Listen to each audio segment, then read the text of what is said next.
ABC juice हे महिलांमध्ये मुलींमध्ये ट्रेंडमध्ये आहे. पण हा ज्यूस घेण्याआधी आपल्याला काही गोष्टी माहीत असणे आवश्यक आहे.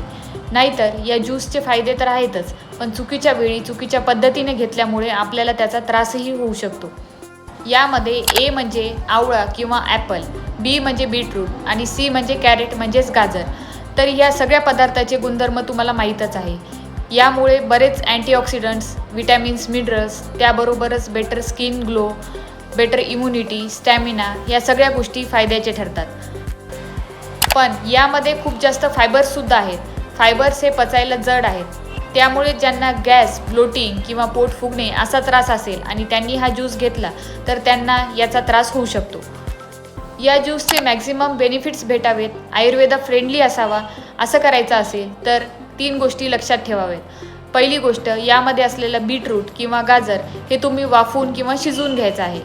दुसरी गोष्ट, यामध्ये थोड्या प्रमाणात तुम्ही अद्रक टाकायचं आहे, ज्यामुळे बेटर डायजेशन होतं. तिसरी गोष्ट, यामध्ये तुम्ही 2 ते 3 काळी मिरी टाकू शकता, ज्यामुळे आपल्याला त्याचं मॅक्झिमम ॲब्झॉर्प्शन होईल.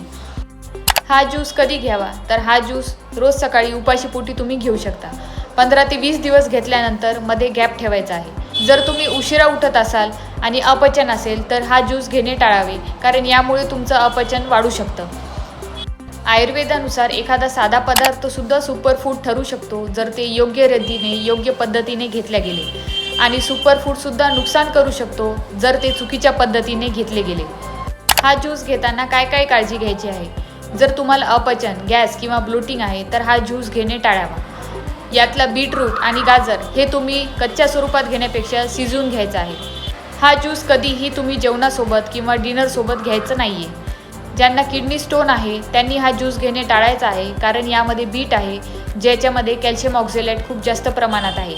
यामुळे तुमचा त्रास वाढू शकतो. त्यांना पण शुगर आहे किंवा ज्यांची शुगर वाढलेली आहे त्यांनी पण हा ज्यूस घेणे टाळावा, कारण यामध्ये नॅचरल शुगर्स जास्त प्रमाणात आहेत.